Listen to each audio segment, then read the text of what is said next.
오늘 복음의 주제는 거듭남입니다. 예수님께서 거듭나야 한다. 거듭나지 아니하면 하나님 나라를 볼 수 없고 거듭나지 아니하면 하나님 나라에 들어갈 수 없다 하시면서 거듭남에 대한 말씀을 들려주십니다. 요한복음 3장은 기독교 신앙의 매우 핵심적인 단어들인 거듭남, 믿음, 영생, 구원, 하나님의 나라가 펼쳐집니다. 예수님과 니고데모의 대화인데 가장 위대한 진리에 관한 대화라 할 수 있습니다. 요한은 말씀이 육신이 되셨습니다. 물이 포도주로 바뀌는 사건을 예수님께서 보이시고 성전을 허물고 마음에 그리스도의 성전을 세우라 요청하면서 마치 화살이 관역을 향해 쏘듯이 거듭남이라 이야기를 펼쳐갑니다. 그 대화 상대는 니고데모입니다. 오늘 이 거듭남의 말씀 가슴에 품고 한 주간 살아가시기를 진심으로 축원합니다. 예수님과 니고데모가 나눈 대화를 이렇게 묵상하면서 요즘 지천에 피는 매화향처럼 제게 다가왔습니다. 예수님에 대한 비유들을 꽃 비유로 할 때 저희가 찬송가 89장에서 부른 샤론의 꽃 예수 이렇게 찬양하지요.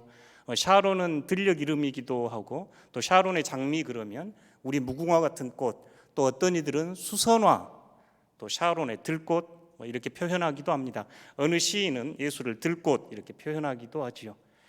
예수님을 꽃에 비유한다면 가장 어울리는 꽃이 요새 지천으로 피기 시작한 매화향과 비슷하겠다 싶었습니다. 긴 겨울 견디고 피어난 꽃이라 경이로움과 감동을 주지요. 겨우내 죽어있는 듯 앙상한 가지 위에 녹색 푸른 물을 머금기 시작하고 어느 날 조용히 꽃망울을 터뜨리면 그 주위에는 향기가 번져갑니다. 꽃 중에 가장 사랑받는 꽃이 매화이다 싶은데요. 태계 이황은 69세에 세상을 떠나면서 마지막 유언이 저 매화나무에 물을 주어라 이랬다고 이야기하지요. 여러분 1,000원짜리 지폐에 보면 태계 이황 선생이 있는데 그 옆에 매화꽃이 그려져 있습니다. 5만 원짜리 꽃 뒤에도 매화꽃이 그려져 있지요. 매화는 저희 모두에게 굉장히 사랑받는 꽃이다 싶은데 5장 꽃잎, 아직 추위가 여전한 한기 가운데서도 향기를 뿜어내는 그 매화를 보면서 긴 겨울의 고통과 아픔을 이겨낸 그 매화를 보면서 우리 삶을 또 매화를 보며 경의를 느끼기도 하지요. 옛 선배들은 매화 향기를 암향이라 불렀습니다. 어두운 곳에서 나오는 향기 이런 뜻입니다. 이 옛 선비들은 매화를 암향으로 여기면서 화사하고 또 아름답게 자신을 드러내기보다는 조용히 보이지 않게 자신의 존재를 드러낸다는 뜻으로 이 매화향을 암향이라 불렀습니다. 심지어 이 선비들은 화려하게 드러내는 것을 경멸하고 은은하게 스며 나오는 것을 으뜸으로 쳤습니다. 그래서 그 기품을 가장 닮은 꽃이 매화이기에 매화를 암향이라 불렀습니다. 이 매화의 향기는 자신을 보여주려고 안달나지 못한 우리들에게 숨어있는 향기입니다. 거칠애에 대한 옛 시인의 치열한 경계가 담긴 뜻이 암향이란 단어입니다. 예수님도 그런 분 아닌가 싶습니다. 자신을 일부러 꾸며서 드러내지 않고 자신의 삶 속에 은은한 매화 향기를 드러내듯이 암향을 드러내신 분 예수님이다 싶습니다. 예수님은 끔찍하게 거칠애를 싫어하셨기에 위선적인 바리새인들을 경계하셨지요. 예수님께서 걸어가야 했던 그 역사의 길도 마치 엄동설한 추위처럼 긴 겨울 춥고 매우 험난한 삶이 예수님의 삶이었습니다. 그럼에도 예수님은 하나님 나라의 새싹처럼 새순처럼 매화의 첫 꽃처럼 피어오른 분, 그래서 매화가 예수님께 가장 어울리는 꽃 아닌가 묵상해 보게 됐습니다. 자신을 꾸미거나 화려하게 치장하지 않고 투박해 보이는 줄기에서 싹을 틔우는 정신, 우주 만물의 봄을 알리는 선지자적 정신을 보여주는 꽃이 매화다 싶습니다. 그래서 이 시인은 추운 겨울 핀 매화에서 하늘 마음을 본다 하였고, 중국의 서동파 시인은 매화를 얼음같이 맑은 혼과 구슬처럼 깨끗한 골격을 지녔다 예찬했습니다. 예수님과 니고데모가 이렇게 함께 대화하는 모습을 상상하면서 마치 매화향 가득한 이 봄날 나눈 대화처럼 느껴졌습니다. 매화에 대한 칭찬 중에 아마 가장 큰 칭찬은 매화는 한평생 춥게 살아도 향기를 팔지 않는다는 말일 겁니다. 매일생한 불매향이라는 유명한 한시의 한 구절입니다. 추운 겨울 보내는 매화이지만 자신의 향기를 팔아 구걸하지 않는다는 삶이지요. 예수님의 삶이 그렇다 싶습니다. 지난하게 춥고 지난하게 고통받고 때로는 모욕당하고 때로는 업신여김당하고 가난한 이들과 고통 속에 살아가면서도 하나님 나라의 꿈을 포기하지 않고 한 걸음씩 한 걸음씩 가셔서 마침내 십자가를 지닌 예수님, 고난과 역경 속에서도 뒷걸음치지 않고 십자가를 묵묵히 지셨던 그분, 추위 속에서도 매화는 향기를 팔지 않는다 하는 이 식구가 어울린다 싶습니다. 오늘 예수님과 니고데모의 만남의 자리에 마치 이런 매화향이 피어납니다. 위대한 만남이라 이야기하고 싶습니다. 성경은 니고데모가 이 요한복음에 3번 등장하는데 이곳 3장과 7장 그리고 예수님이 돌아가신 다음에 등장합니다. 니고데모를 바리새인, 유대인 지도자, 또 예수님은 그를 향해 이스라엘의 이름난 선생 랍비라고 이야기합니다. 7장에 보면 이 니고데모는 공식적인 석상에서 예수님을 변호하기도 하고 19장에서 예수님께서 십자가에서 돌아가신 후에 니고데모는 예수님의 시신에 몰약과 침향, 방부제, 백근을 가지고 와서 바르고 장례를 지낸 분입니다. 오늘 그 니고데모가 예수님을 찾아와서 묻습니다. 니고데모가 가만히 보니 예수님이 행하신 표적들은 하나님께로부터 난 사람, 하나님께서 함께하지 않으면 할 수 없는 일로 보였기에 예수님을 찾아와서 예수님, 당신은 하나님께로부터 난 사람이요, 당신이 하신 일은 하나님께로부터 온 사람만이 할 수 있는 표적이라 이렇게 이야기를 합니다. 문맥은 약간 뜬금없어 보입니다만 예수님은 3절에서 진실로 진실로 사람이 거듭나지 아니하면 하나님 나라를 볼 수 없다. 니고데모는 예수님은 하나님께로부터 온 사람, 하나님께로부터 온 사람만이 할 수 있는 표적을 보여주었습니다 라고 말씀을 하는데, 예수님은 니고데모에게 진실로 진실로, 요 3장에 요 진실로가 거듭거듭 반복되지요. 진실로 진실로 내게 이르노니 사람이 거듭나지 아니하면 하나님의 나라를 볼 수 없느니라 예수님이 말씀합니다. 이 말에 니고데모가 4절에 저는 나이를 먹어서 다시 어머니 뱃속에 들어가 나올 수가 없는데요, 나이를 안 드셔도 다시 들어갈 수 없지요. 그러자 니고데모에게 예수님은 5절에서 말씀합니다. 함께 읽어보겠습니다. 예수께서 대답하시되 진실로 진실로 내게 이르노니 사람이 물과 성령으로 나지 아니하면 하나님 나라에 들어갈 수 없느니라. 아멘. 매우 중요한 복음의 한 자락이지요. 제가 엄마 뱃속에 들어가서 다시 나올 수 없는데 어떻게 거듭납니까? 그러자 예수님께서는 진실로 진실로 내게 이르노니, 사람이 물과 성령으로, 그냥 여기서는 나지 이랬는데 거듭나다와 같은 단어가 쓰인 곳입니다. 거듭나지 아니하면 하나님 나라 천국에 들어갈 수 없다 이렇게 이야기하죠. 교회는 오랫동안 이 물과 성령을 세례로 이해했습니다. 물은 밑으로 흘러가는 거고 성령은 불을 상징하지요. 물은 밑으로 오르고 불은 위로 올라갑니다. 지금 물과 성령으로 거듭나지 아니하면 하나님 나라에 들어갈 수 없다 하면서 예수님 말씀하신 후에 육에서 난 것은 육이요 영에서 난 것은 영이다. 새로 나야 한다, 거듭나야 한다 말을 이상하게 듣지 마라. 바람은 제가 불고 싶은 대로 분다. 너는 그 소리를 듣고도 어디서 불어오는지 어디로 가는지 모른다 하면서 성령으로 난 사람은 다 그러하다.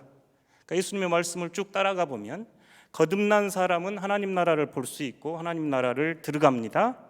이 거듭남은 물과 성령으로 거듭날 수 있는데 예수님의 결론은 성령으로 말미암아 거듭납니다. 지금 이렇게 말씀을 해가고 있지요. 그 사이에 바람 이야기를 이렇게 펼치는데 바람, 숨, 성령 다 같은 의미를 가진 단어들입니다. 매화 향이 흩어져서 날아오면 주변에 매화 꽃이 있는 거지요. 이 거듭남의 변화를 맛본 이들의 중심에는 성령께서 계시다 뜻인데요. 성경에서 거듭나다 이 단어가 아노텐이란 헬라어인데 크게 세 가지 뜻을 가지고 있습니다. 첫 번째 뜻이 다시, 두 번째로 이런 뜻입니다. 니고데모는 이렇게 알아먹은 것입니다. 너 거듭나야 한다. 그러니까 엄마 뱃속에 들어가서 다시 태어나야 하는구나. 니고데모가 이렇게 이야기할 때 예수님은 두 번째와 세 번째 뜻으로 말씀하시는데요. 두 번째는 새롭게, 처음부터 완전히, 그리고 위로부터 거듭나야 한다. 지금 예수님께서 이렇게 말씀해 주고 계시지요. 우리가 종종 삶 안에서도 내 삶을 좀 바꿔야 되겠다, 변화된 삶을 살아야 되겠다, 새롭게 변화되어야 되겠다, 이런 이야기 하는데 거듭남은 근본부터 철저하게 완전히 바뀌는 것 이야기합니다. 이 말씀을 에스겔 선지자 에스겔 36장 26절에서는 함께 읽어보겠습니다. 새 영을 너희 속에 두고 새 마음을 너희에게 주되 너희 육신에서 굳은 마음을 제거하고 부드러운 마음을 줄 것이라. 아멘. 에스겔 선지자를 통해서 주셨던 성령의 약속입니다. 그 성령께서 여러분 안에 새 마음을 주고, 그러면 우리 안에 굳어있는 마음이 부드러운 마음으로 바뀔 것, 이렇게 이야기하지요. 저희가 굳은 마음, 완고한 마음을 하나님이 없는 마음 이렇게 이해했습니다. 하나님이 없는 존재, 하나님이 없는 완고한 마음, 굳은 마음에 성령께서 임하셔서 부드러운 마음으로 바꿔주시고, 그게 새 마음이 되어 자신의 존재가 완전히 새롭게 변해가는 것, 이게 거듭남입니다. 그래서 이 거듭남을 여러분과 나누면서 하나님 앞에서 예수 그리스도와 함께 성령 안에서 자신의 존재가 새로운 피조물, 바울이 쓴 표현입니다. 새 영과 새 마음을 지닌 새로운 존재로 탈바꿈하는 것, 자신의 존재가 껍데기가 아니라 속 사람이, 온전한 영이, 새로운 가치관이, 세계관이, 정체성이 완전히 바뀌는 것, 거듭남이라 이야기하겠습니다. 우리 기독교 신앙에서 죄인이 예수 그리스도의 십자가를 통해서 의인이 되었습니다, 사랑받는 자가 되었습니다 하는 이 의미가 거듭남과 동의어로 사용할 수 있겠지요. 마치 겨울 찬 바람이 불고 눈이 내리고 마치 매화나무를 보면 죽어 있는 것처럼 소망이 없어 보이는데 어느 순간 매화꽃을 터뜨린 그 매화를 보면 모든 존재가 살아있고 생명이 솟구쳐 오르는 걸 보지요. 우리 인생 또한 보잘것없어 보이고 희망 없어 보이고 절망적인 상황처럼 보이는데 예수 그리스도의 영, 성령께서 우리 안에서 새로운 힘을 주시고 새 사람으로 변화시켜서 그리스도를 따라가게 하니 거듭남은 구원이요 은혜가 됩니다. 왜 거듭남이 이렇게 중요할까요? 지금은 그런 설교를 자주 하지는 않는데 저희 학생 때 종종 듣는 설교가 거듭나셨습니까? Born again 크리스천인가요? 이런 질문, 거듭났는가? 이런 질문들을 종종 묻고 또 설교자들은 우리에게 거듭남으로 초대했던 기억들이 납니다. 새로운 존재, 구원받은 존재, 영생의 존재가 거듭남과 동의어였기에 이 구원의 확신에 쓰는 언어가 거듭남이지요. 새로운 존재로 변화되는 것, 거듭남이 왜 그리 중요한가요? 세계적인 대부흥사 빌리 그레함 목사님은 나는 오늘날 세계에서 가장 큰 위험은 거짓된 종교 문제라고 생각한다. 다른 종교 이야기하는 게 아닙니다. 교회 안에 수많은 사람들이 입술로는 하나님을 섬기고 있다 말하지만 마음은 그분으로부터 멀리 떨어져 있다. 그들은 예수를 만나지 못하였고 거듭나지 못하였고 회개도 아니하였다. 전 세계를 돌아다니면서 예수 그리스도의 복음을 전하면서 빌리 그레이엄 목사님이 거듭나지 않고 변하지 않는 그리스도인에 대한 준엄한 말씀이었지요. 오스트리아 철학자며 신학자인 이반 일리치, 저희들이 종종 인용하는 구절입니다. 요즘 학교는 많은데 교육은 없다. 선생은 많은데 스승은 없다. 학생은 많은데 제자가 없다. 종종 이런 표현 많이 쓰시지요. 목사는 많은데 목자가 없다. 교인은 많은데 성도가 없다. 집은 많은데 가정이 없다. 이반 일치의 이야기는 저희들이 변화되지 못하고 진지하게 온전한 삶을 바꾸지 못하고 사는 삶에 대한 냉철한 비판이지요. 저희 거듭나지 못했다 이럴 때 기독교 신앙에서는 여전히 죄의 노예가 되어 죄에 사로잡혀 여전히 자기중심적으로 살면서 탐욕과 무지와 분노와 교만 속에 살아가는 모습이기에 우리를 이렇게 강하게 거듭남으로 초대합니다. 거듭남은 우리가 참 사람이 되는 방법, 참 사람이 되는 길입니다. 개는 개로 태어나면 개 노릇하고 삽니다. 고양이는 고양이로 태어나면 고양이 노릇하고 살지요. 그런데 사람은 태어나면 사람 노릇하지 못합니다. 사람이 사람 되어야 사람 노릇하는데 저희는 사람 노릇하기 위해서 참 사람의 모습을 예수님 안에서 바라본 사람들입니다. 거듭나지 아니하면 여전히 종의 노릇, 사망의 종 노릇하며 자기도 고통 속에 타자에게 고통을 주고 공동체에게 고통을 주는 존재로 살 수밖에 없습니다. 예수님은 우리를 사람 노릇하고 사람답게 참 사람으로 살아가게 하신 분입니다. 거듭나야 삽니다. 하나님의 나라는 거듭난 이들의 나라입니다. 우리 사회의 문제는 정치 경제의 문제가 아니라 사람이 되지 못한 게 문제입니다. 사람답지 못한 이들이 정치를 하고 사람답지 못한 이들이 경제를 이끌고 사람답지 못한 이들이 목사가 되니 교회가 문제입니다. 사람답지 못한 이들이 교회에서 큰 소리치니 교회가 시끄럽습니다. 거듭나지 아니하니 하나님 나라를 눈뜨고 보지 못하고 하나님 나라를 들어가지 못하고 이 땅의 방식으로, 이 땅의 가치관으로, 이 땅의 논리로 살아가고자 하니 하나님의 나라를 살 수가 없지요. 그래서 예수님께서는 3장 12절에서 내가 땅의 일을 말하여도 너희가 믿지 아니하거든 하물며 하늘의 일을 말하면 어떻게 믿겠느냐 하십니다. 예수님은 이 거듭남의 문제가 매우 중요하고 진지하고 무거운 문제지요. 저희들 또한 같은 초대를 받습니다. 니고데모가 예수님께 묻습니다. 그러면 어찌 그 거듭난 일이 가능할까요? 9절에서 예수님께서 그렇게 묻지요. 예수님, 그러면 우리가 어떻게 거듭날 수 있겠습니까? 예수님께서는 10절에서 내가 이스라엘 선생으로 생각해 보아라. 우리는 아는 것을 말하고 본 것을 증언하고 너희가 우리의 증언을 받지 않았다. 12절 내가 땅의 말을 하여도 너희가 믿지 아니하거든 하물며 하늘의 말을 하면 어떻게 믿겠느냐. 13절에서 15절 예수님께서 어떻게 거듭나야 하는가라고 묻는 니고데모에게 주셨던 말씀은 오늘 여전히 우리에게 주신 말씀이니 소중하게 한번 읽어보겠습니다. 13절입니다. 하늘에서 내려온 자 곧 인자 외에는 하늘에 올라간 자가 없느니라. 모세가 광야에서 뱀을 든 것 같이 인자도 들려야 하리니 이는 그를 믿는 자마다 영생을 얻게 하려 하심이니라. 아멘. 말씀이 육신이 되어 하늘에서 땅으로 내려왔습니다. 빛이 어둠 속으로 들어오셔서 생명을 품고 계십니다. 예수님 이야기입니다. 그러면서 예수님은 예수님의 이야기를 모세가 광야에서 뱀을 든 사건을 우리에게 인용하는데요.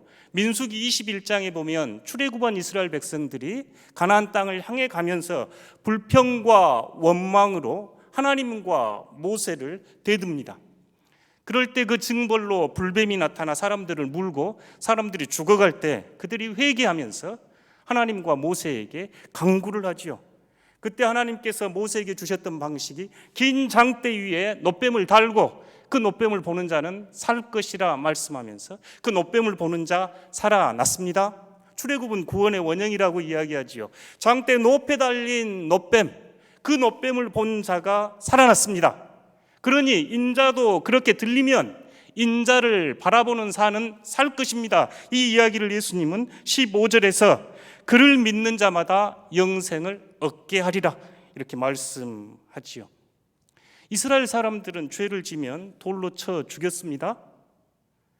공중에 다는 것은 아주 끔찍한 저주로 여겼는데, 왜냐하면 땅의 모든 사람들로부터 벌을 받고 하나님께 저주를 받은 상징이 공중에 매달린 것입니다. 그러니까 십자가를 우리가 저주의 상징이라고 했던 것은 돌로 율법을 어기면 돌 맞아 죽는데, 공중에 다는 것은 사람에게 버림받고 하늘로부터 버림받는 그 의미가 공중에 달린 자였네요. 예수님께서 친히 공중의 십자가에 다셨습니다. 그러니 그 예수님을 믿는 자 영생을 얻습니다. 구원받습니다. 거듭납니다. 라고 예수님께서 말씀합니다. 예수님이 달리셔야 했던 그 십자가가 내 십자가가 될 때 우리가 거듭날 수 있습니다. 우리가 지금 이것을 믿어야 한다, 예수님 그렇게 말씀하는데요, 15절에서 믿는 자 이런데, 예수님을 대상화시키고 객체화시켜서 믿는 믿음이 아니라 예수님의 믿음을 우리가 가져야 하는 것입니다. 예수님의 믿음은 하나님에 대한 철저한 신실함이었습니다. 예수님은 하나님을 철저하게 신뢰했고 철저하게 신실하게 충성되게 하나님의 뜻을 따랐던 분이 예수님의 그 신실함이 여러분의 믿음이 될 때 영생을 얻습니다. 예수님이 이렇게 말씀하시네요. 하늘에서 내려오신 예수님, 이 땅에서 다시 공중으로 들렸습니다. 광야에 들렸던 노뱀처럼 예수님께서 십자가에 달리셨는데, 그 십자가를 믿는 자, 그 십자가를 바라보는 자 영생을 얻습니다. 이게 거듭남의 길입니다. 이 이야기를 온몸으로 체험했던 바울은 갈라디아에서 2장 20절에서 고백합니다. 함께 읽어보겠습니다.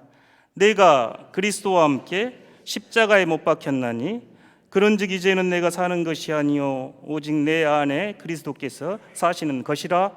이제 내가 육체 가운데 사는 것은 나를 사랑하사 나를 위하여 자기 자신을 버리신 하나님의 아들을 믿는 믿음 안에서 사는 것이라. 아멘. 바울은 진지하게 고백하지요. 예수님이 십자가가 내 십자가입니다. 주님이 나를 위해 죽으셨습니다. 그러니 이제는 내가 사는 것 아니고 내 안에 그리스도께서 삽니다. 그런데 여전히 뻘뻘거리고 살아가는 것은 나를 사랑하사 나를 위하여 자기 몸을 버리신 하나님의 아들의 그 믿음, 하나님께 신실했고 하나님에게 성실했고 하나님에게 최선을 다했던 예수님의 그 믿음을 믿는 믿음으로 살아간다 고백합니다. 거듭남의 한 중심에는 여러분 마음 중심에, 영혼 중심에 이 예수께서 계시다 하는 이 고백이지요. 논리적으로 이성적으로 믿어지지 않기에 성령의 능력이라 이야기합니다. 복음을 전하고 전도를 할 때 종종 인용하는 구절이, 사람은 한 번 태어나면 두 번 죽고 두 번 태어나면 한 번 죽는다. 청교도들이 많이 인용했다는 구절입니다. 사람이 한 번 태어나면 두 번 죽고 두 번 태어나면, 그래서 두 번은 육신의 태어남과 거듭남으로 새롭게 그리스도로 태어남이죠. 두 번 태어나면 한 번 죽는다 이야기합니다. 앞에 두 번 죽는다는 우리 육체적인 죽음, 우리 모두 맞이할 그 죽음이지요. 다른 죽음은 영원한 죽음입니다.